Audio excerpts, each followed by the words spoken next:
kampanye, ini bukan ngomongin politik, ini karena kemarin saya dikasih tugas sebagai utusan Presiden untuk pembinaan generasi muda dan pekerja seni. Jadi kita bikin acara di sini, dan kebetulan Pak Ridwan Kamil ini menjadi bintang tamu narasumber saya.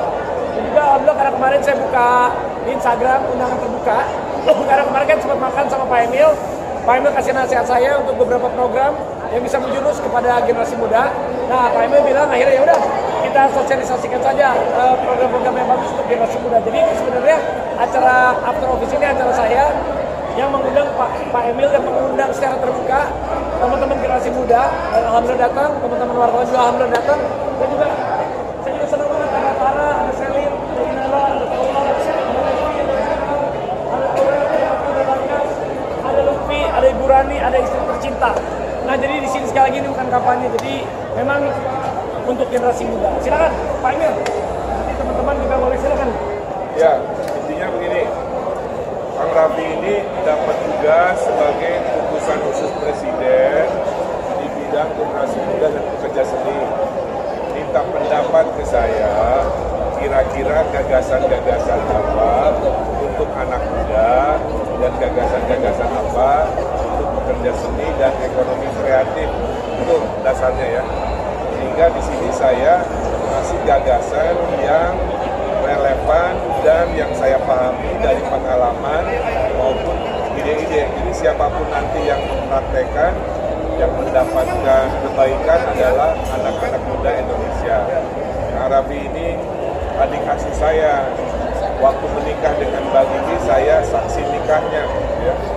Jadi sebagai bapak saksi nikah, saya wajib membuat Kang Raffi mantap dalam tugas barunya, dikasih gagasan, saran-saran, supaya pulang dari sini bisa direnungkan, mungkin dalam kapasitasnya bisa mempengaruhi pemerintah pusat untuk mewujudkan gagasan tadi. Contoh, kalau kita mau Jakarta naik kelas, salah satu caranya jadi kota festival. Ya. Di Singapura modal 100 miliar, pemerintah Singapura dapat cuan 4 triliun dari Taylor Swift kan. Bayangkan kalau itu dijadikan gagasan di Jakarta dikali 100 aja seperti itu, nasional dan internasional, itu udah ratusan triliun perputaran uang dari satu gagasan anak muda kota festival dengan kelas internasional. Kira-kira begitu, dan gagasan-gagasan lainnya. Dan saya ucapkan terima kasih Raffi dan kawan-kawan, sahabat-sahabat dari artis hadir untuk meramaikan. Salah satu yang tadi disukai adalah bayangkan kalau Jakarta halaman depan kantornya dibikin kayak Sarinah semua kan, betapa banyak banget kegiatan yang positif. Itu yang disebut dengan membangun kota yang bahagia, karena rumus manusia sederhana, ada wadah, ada kegiatan. Tidak ada wadah, tidak ada kegiatan. Dulu cuma tempat parkir, nggak ada kegiatan. Dibikin amphitheater, banyak kegiatan. Nah, jadi kira-kira itu ya apa yang saya sampaikan terhadap acara hari ini. Terima kasih.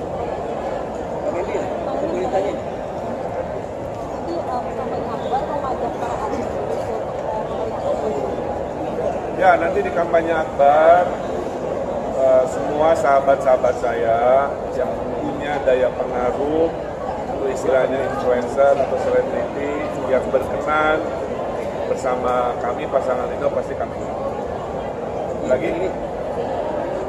Saya Agus dari Sumatera. Kebetulan saya wartawan di Balai Kota DKI dan DPRD. Menarik sekali pernyataan Kang Emil tadi terkait ini menjadikan Jakarta sebagai kota digital. Sementara tidak dikorelasikan dengan APBD yang telah disepakati sebesar angka 84 triliun. Jika terpilih nanti memimpin Jakarta sebagai gubernur, berapa kira-kira berapa persen untuk alokasi untuk mengakselerasi keinginan Jakarta menjadi kota digital? Untuk jangka waktu lama itu? Ya. Bapak Ibu, ada pengangguran, ada lowongan kerja. Kadang-kadang nggak matching. Lowongan pekerjaan paling banyak di Indonesia selama 5 tahun ke depan itu adalah lowongan di sektor digital. ada 3 juta lowongan pekerjaan. Okay? Nah, kalau Gen Z-nya tidak dilatih digital, nanti mismatch. Semua ditanya punya skill digital nggak, skill konten nggak gitu ya. Oleh karena itu, kita akan bikin yang pertama, namanya Jakarta Digital Academy. Okay? 100.000 anak Gen Z Jakarta dilatih mau sektor apa aja untuk melek digital. Itu yang dimaksud. Berapa biayanya? Sebanyak yang kita butuhkan. Ini nggak bisa spesifik. Yang kedua, berapa lama? Saya kira dalam 2-3 tahun kalau gagasan digital ini hadir, Jakarta bisa jadi pusat ekonomi digital tidak hanya di Indonesia tapi di ASEAN. Tadi bicara mengenai si keadilan, akan ada misalkan yang konsepnya beberapa panggung di depan kantoran. Bagaimana dengan kalau saya sebut Starlink-nya gitu, pendayan Starlink yang akan diberdayakan juga oleh masyarakat dan bisa